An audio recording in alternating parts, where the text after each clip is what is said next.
mas estava apurando com os deputados qual vai ser a estratégia, já que juridicamente o Bolsonaro não tem nenhuma chance, né, Léo, pelo que a gente está vendo, tomou um 4-0 hoje na primeira turma do Supremo Tribunal Federal. Foi uma votação por unanimidade que manteve a prisão do ex-presidente Jair Bolsonaro. E o que esse deputado me disse? Esse deputado estava numa reunião, vou até pegar certinho o número, eram 60 deputados, pelo que ele estava me contando, estava anotando aqui nessa conversa, e muitos parlamentares que estiveram na presença do presidente do PL, Valdemar Costa Neto, da Michele Bolsonaro, do Flávio Bolsonaro, senador e filho do Bolsonaro, e de outro filho, Carlos Bolsonaro, que é vereador no Rio de Janeiro. Eles decidiram, Léo, que vão fazer a pressão pela anistia, sim, como a gente já esperava, mas que vão fazer um movimento para que, sim, entre na pauta o projeto que é relatado pelo Paulinho da Força.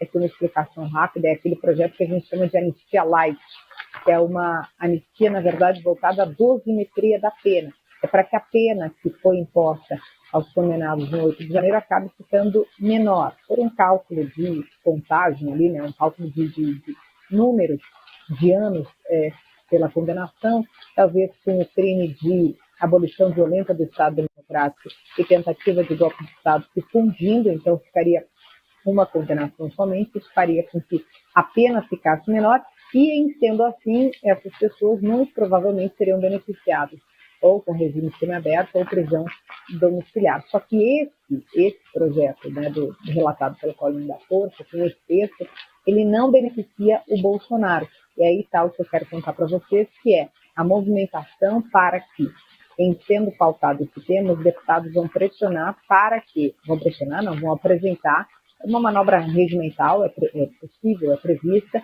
para que seja retomado o texto original, que é do deputado Marcelo Crivella, do Rio de Janeiro, que é o texto aí sim com anistia mais ampla, que beneficiaria todos aqueles que estiveram envolvidos desde a eleição, né, desde o dia da eleição até agora, em manifestações e que foram eventualmente condenados pela justiça. Eu perguntei a ele, mas o senhor realmente acha que tem chance de passar? Ele Kelly, eu saio dessa reunião, acabou há pouquinho, eu saio dessa reunião fazendo já o movimento que foi pedido aqui dentro para que a gente convença. Os da direita ou da extrema-direita, sei que muita gente não gosta desse conceito, já estão convencidos de dar cento e tantos votos, segundo ele. Mas precisa de 257 votos, viu, Léo?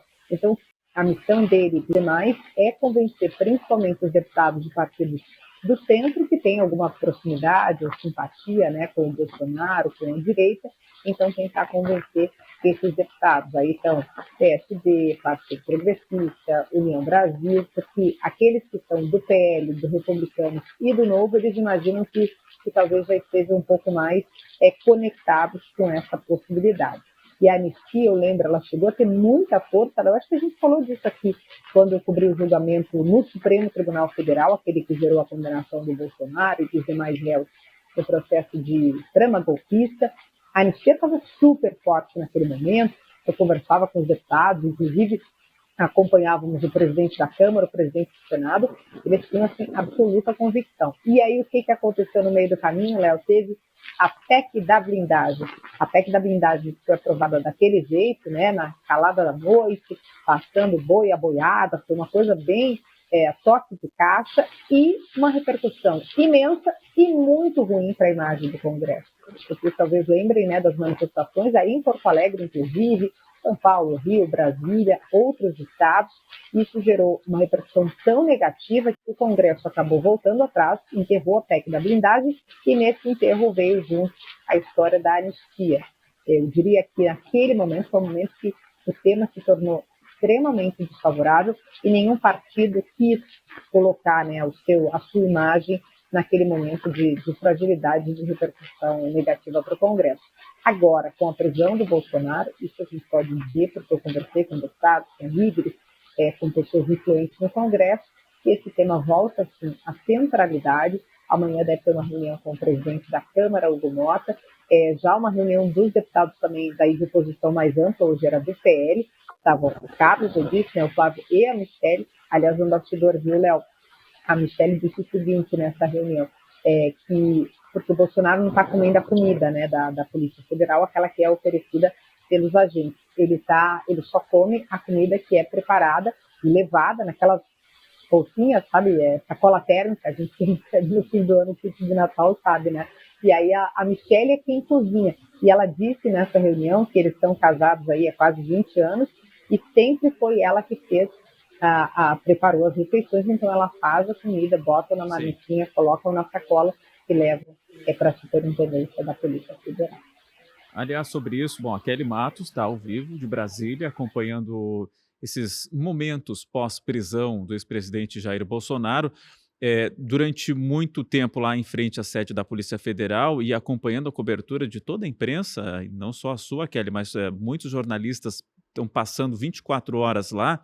E hoje, no dia de hoje, foi tranquilo, ao que parece, né? Não tivemos concentração de simpatizantes do ex-presidente, mais a movimentação da imprensa mesmo, mas teve essa movimentação que eu achei muito curiosa, que você falava da ex-primeira-dama, a mulher a esposa do ex-presidente Jair Bolsonaro, indo lá conversar com ele, e teve uma imagem muito emblemática, e eu achei curioso isso de ele aparecer na porta, né? Ou seja, ele não está assim trancafiado nessa cela, ou durante algum momento ele pôde circular ali pelos corredores. Hoje ele não foi visto, né? Mas enfim, teve esse momento aí ontem.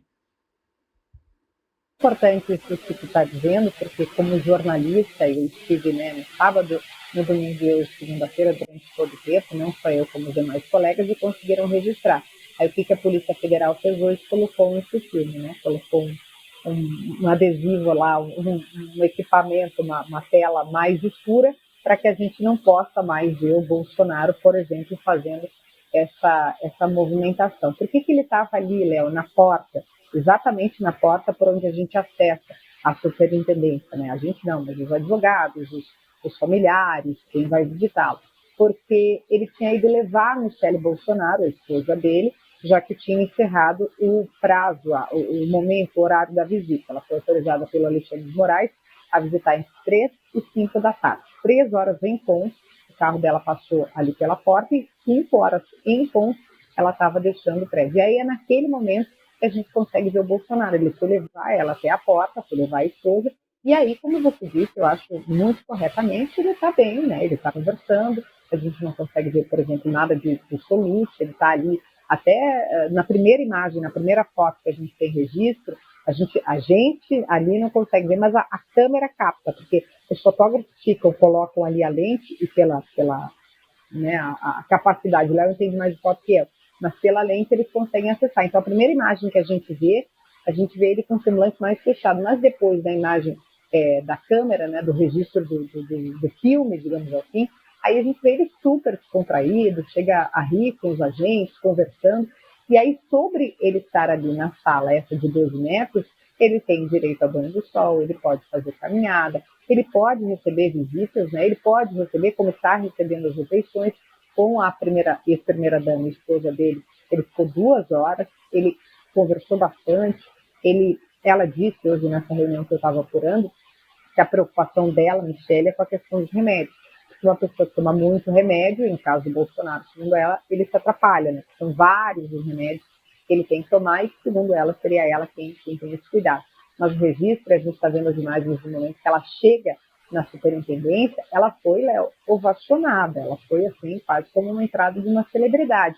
Os apoiadores, era um grupo de 40, 50, ela sai do carro, exatamente como a gente está vendo, ela está de óculos escuros, e aí ela abana acena, né, para as pessoas que estavam ali, ela é muito aplaudida e ela tem dificuldade, inclusive, para o carro deixar a superintendência, porque eles cercam o carro, na imagem exatamente que está passando agora, eles cercam e o carro não consegue se movimentar sob risco de atropelar, de machucar alguém que está ali. Mas tem uma coisa interessante nisso, que é essa figura, essa centralidade que a Michelle Bolsonaro tem, ela já tem feito eventos pelo país, se questiona muito, né, se ela poderia ser candidata, se ela herdaria os votos do bolsonarismo, ou mesmo se ela vai ter uma candidatura, por exemplo, ao Senado aqui pelo Distrito Federal. Mas a presença dela ontem foi o que mais mobilizou esses apoiadores. E tu tem toda a razão, viu, Léo, porque hoje, segunda-feira, não tinha ninguém, estava deserto. Eu Sim. contei uma pessoa com chapéu de cowboy desses, né,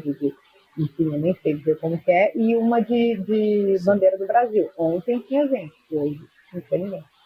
Tá, Kelly, eu já vou liberar em seguida, só para a gente fechar aqui, porque assim, o que que vai acontecer a partir de agora, né? É uma prisão preventiva, o STF manteve essa prisão preventiva, que não tem relação com a condenação de todo aquele julgamento que a gente acompanhou muito de perto sobre a trama golpista. Ele descumpriu uma prisão domiciliar com relação a outra ação, a referente à coação lá das autoridades. Em paralelo, está andando ainda esse processo da trama golpista, porque ainda havia um prazo aí para os últimos embargos, os últimos recursos, que aí, a partir dessa condenação que se vai se decidir realmente se Bolsonaro vai ser encaminhado para Papuda ou para uma prisão domiciliar, mas sobre essa prisão específica que ele está agora cumprindo na Polícia Federal, a gente não tem um prazo para encerrar.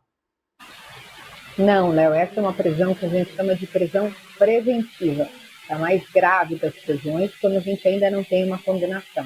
Dentro do ordenamento jurídico brasileiro, a prisão tem que ser a última coisa. Só depois que alguém foi condenado, né, passou por todas as etapas de investigação policial, inquérito, depois a denúncia do Ministério Público, a justiça aceitando ou não, a justiça condenando ou não. Então é preciso passar por todas essas etapas. A prisão antes disso é só quando tem uma situação grave, né? Uma obstrução de justiça, alguém tentando intimidar testemunha, atrapalhar o processo da investigação.